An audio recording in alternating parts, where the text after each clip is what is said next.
अस्सलाम वालेकुम। मैं ज़हीर फारूकी चेयरमैन पुरकाजी ज़िला मुजफ्फरनगर से बोल रहा हूँ। मैं एक छोटी सी खिदमत की कुर्सी जिसे चेयरमैन कहते हैं उस पर बैठा हूँ।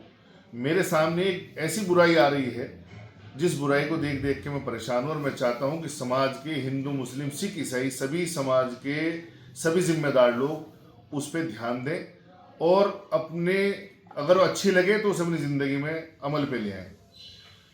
होता क्या है कि घर का जो मुखिया होता है जब उसका इंतकाल हो जाता है तो बच्चे आते हैं अलग अलग करके, दो तीन लड़के या तीन जितने भी होते हैं अलग अलग आते हैं और आके कहेंगे जी मृत्यु प्रमाण पत्र हमें दे दो। अगले दिन दूसरा लड़का आ रहा है जी मृत्यु प्रमाण पत्र हमें दे दो, टैक्स में जमा कर दो जी, मेरे नाम से रसीद कटवा दो। दूसरा कहेगा मेरे नाम से रसीद कटवा दो। दो भाई कहेंगे जी तीसरे भाई को तो हमने दे दिया था, बड़े मैंने पैसे दे दिए थे, उनका नाम ना चढ़ाओ संपत्ति के अंदर। मतलब एक ऐसा हो गया कि अगर चार भाई हैं तो चारों का नाम चढ़ाने में कहीं ना कहीं जाके दिक्कतें आनी शुरू होती है, लेकिन करता मैं वही हूँ जो नियम से होता है। मेरी सभी लोगों से अपील है कि आप लोग अपनी संपत्ति अपनी जायदाद चाहे वो ज़्यादा है या कम है उसका बंटवारा अपने जीवन में ही अपनी औलाद को कर दें।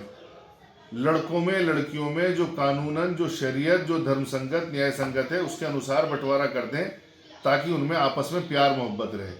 आपके मरने के बाद वो लोग आपके बच्चे आपस में न लड़ें।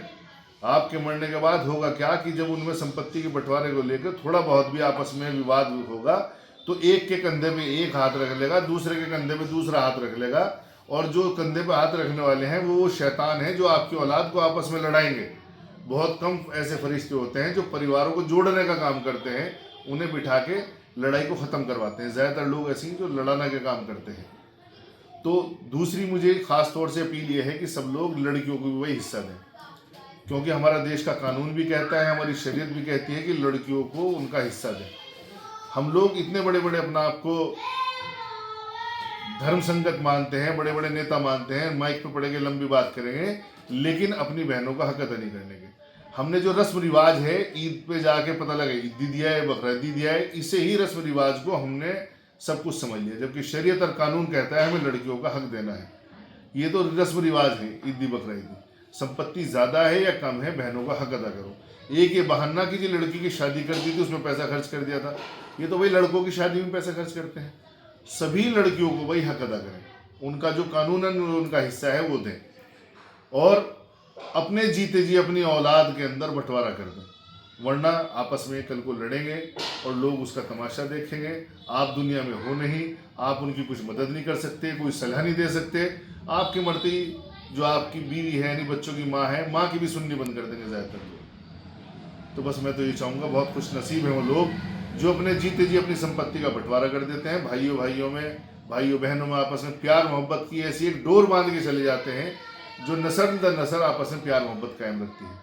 अगर आप सभी लोग चाहते हो कि आपके भाइयों में आपके बच्चों में आपकी बहनों में प्यार मोहब्बत बना रहे और मरने के बाद संपत्ति के ऊपर लड़ाई झगड़े ना हो, तो उनके अंदर अपने जीते जी बंटवारे कर दो। मेरी एक एक बात का आप लोग धर्म गुरुओं से, उलेमाओं से, वकीलों से पहले तस्दीक करें, उनसे पूछें क्या मैं सही कह रहा हूँ। अगर मेरी बात सही है तो उस पर अमल ज़रूर करें। हमें लगता है कि हमारे बच्चे हैं, ये छोटे ही हैं, शादी भी हो गई, माँ बाप को लगता है बच्चे तो छोटे ही हैं। मौत का कुछ पता नहीं होता, कब मौत आ जाती है और बाद में पता लगा सबकी नज़र संपत्ति पर आपस में लड़ाई होती है। परिवारों को एकजुट रखें, प्यार मोहब्बत की डोर से बांध दें और इस बात पे अमल करें। जय हिंद, जय भारत।